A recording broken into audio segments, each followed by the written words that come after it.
Assalamualaikum warahmatullahi wabarakatuh. Perkenalkan, nama saya Alif Rahmatul Islam dengan NIM 11231007. Saya berasal dari kelas sistem paralel dan terdistribusi kelas A. Pada kesempatan kali ini saya akan mempresentasikan dan menjelaskan hasil pengerjaan tugas 3 untuk mata kuliah sistem paralel dan terdistribusi.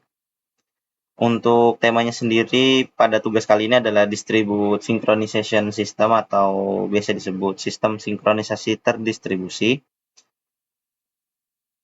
Jadi pada video ini saya akan bagi menjadi beberapa bagian. Yang pertama adalah menjelaskan sedikit konsep arsitekturnya. Kemudian saya akan mendemonstrasikan 3 fitur utamanya, yaitu ada Log Manager, kemudian ada queue dan juga cache. Kemudian kita juga akan melihat bagaimana performanya saat disimulasikan dengan menggunakan Locus, dan juga yang terakhir adalah kesimpulan. Kemudian selanjutnya kita akan melakukan overview kepada arsitektur. Nah, pada bagian ini tujuan utama dari tugas ini adalah bagaimana kita bisa menjaga agar data ini bisa tetap sinkron di banyak mesin yang berbeda tanpa adanya satu titik yang terpusat atau single point of failure. Yang dimana untuk menjawab tantangan itu, saya membangun 3 komponen. Yang pertama adalah Distribute Log Manager, yang dimana di sini saya menggunakan algoritma Ref konsensus, yang dimana saya mengimplementasikannya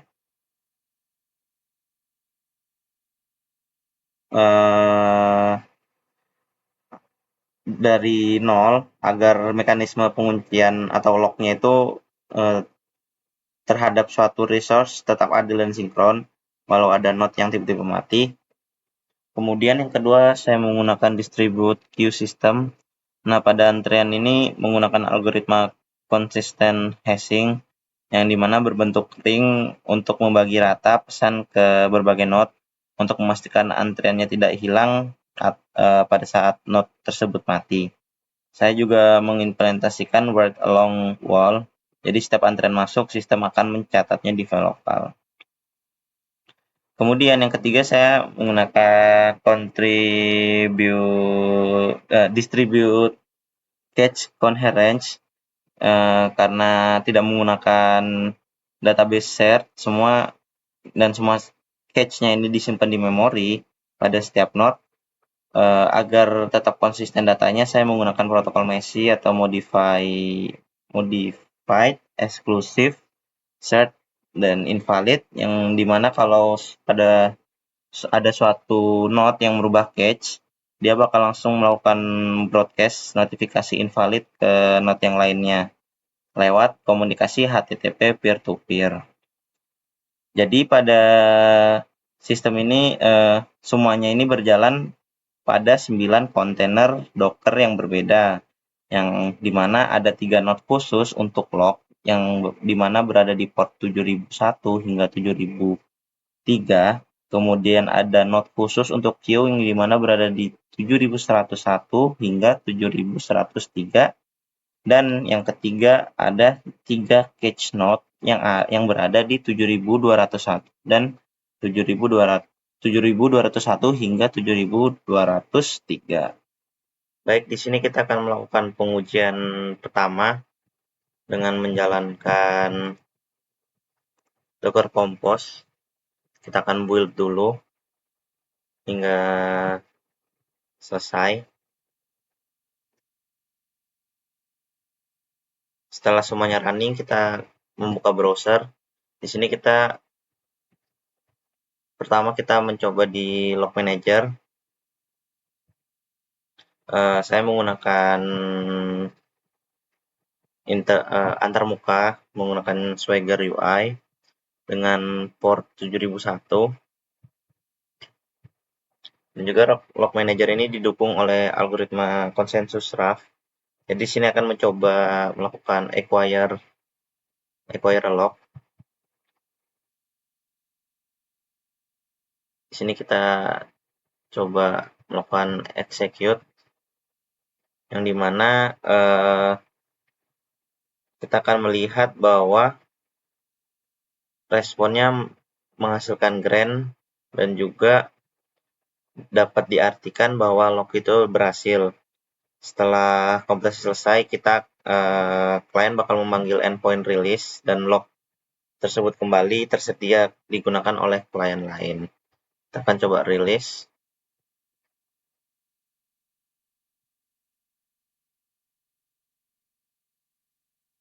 Pada proses ini kita lihat responnya berstatus oke, yang dimana menunjukkan bahwa endpoint tersebut lock tersebut telah dapat tersedia dan bisa digunakan oleh klien yang lain. Oke, sekarang kita ke bagian demo kedua, yaitu untuk proses queue.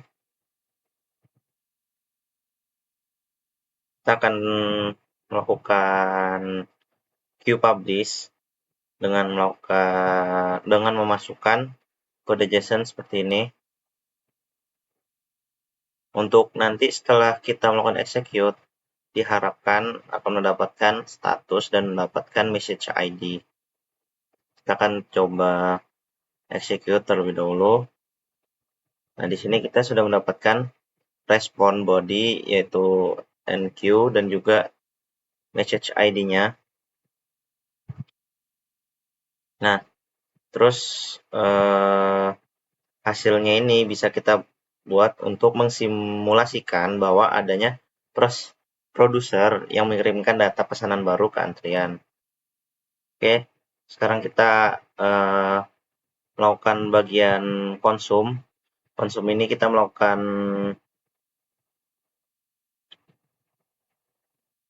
Oke, sekarang kita pada bagian konsum. Di sini kita memasukkan kode JSON seperti ini. Ini order karena di atas kita menulis queue-nya adalah order. Di sini kita execute dulu. Saat kita execute pada bagian konsum, di sini kita akan memperoleh sebuah message ID yang harus kita salin untuk proses selanjutnya, yaitu untuk add, yang dimana message ID tersebut akan kita lakukan, kita akan paste di sini message ID-nya untuk melakukan proses add file ya.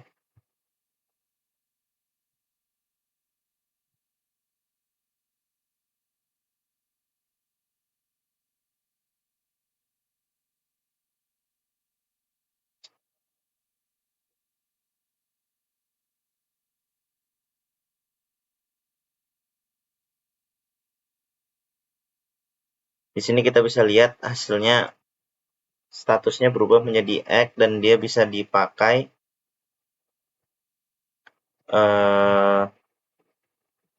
oleh user yang lain. Kemudian kita ke bagian cache. Pada bagian cache ini berfungsi untuk mempercepat akses data sementara dengan menggunakan protokol Message Conference. Di sini kita ke bagian cache put terlebih dahulu. Di sini kita coba misalnya key-nya adalah username dan value-nya adalah Alice. Kita execute. Di sini statusnya adalah oke dengan key-nya adalah username, yang dimana kita akan berpindah ke get dengan memasukkan key-nya adalah username. Setelah itu kita akan melakukan execute. Setelah di-execute, statusnya menjadi M atau modified.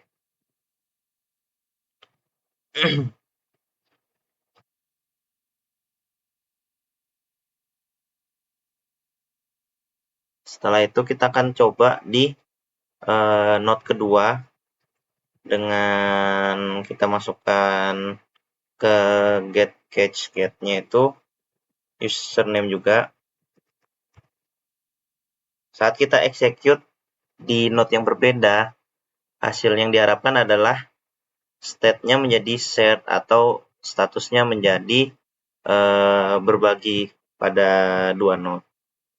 Baik, sebagai tahap yang paling terakhir, di sini kita akan melakukan load testing menggunakan Locus. Tes ini dilakukan untuk melihat ketahanan sistem. Kita jalankan dulu sistemnya.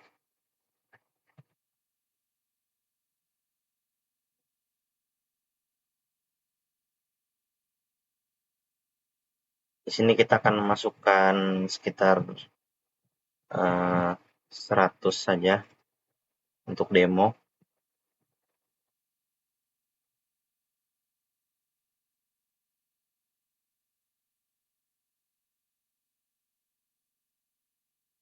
Di sini kita bisa lihat bahwa saat tes berjalan, sistem melakukan banyak request dalam sistemnya.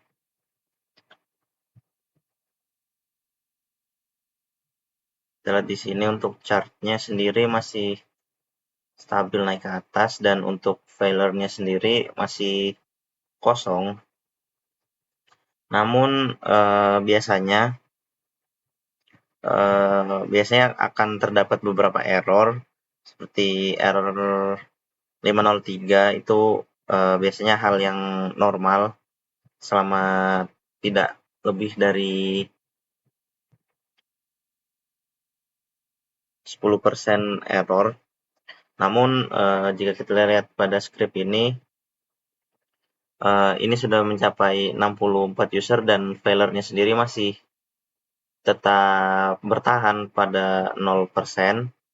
Di sini kita bisa lihat sistem ini sudah memiliki fitur retry, yang dimana dia bisa mensimulasikan sistem yang tangguh dan juga toleransi terhadap kesalahan. Di sini kita akan menunggu hingga usernya mencapai 100 dan akan kita stop.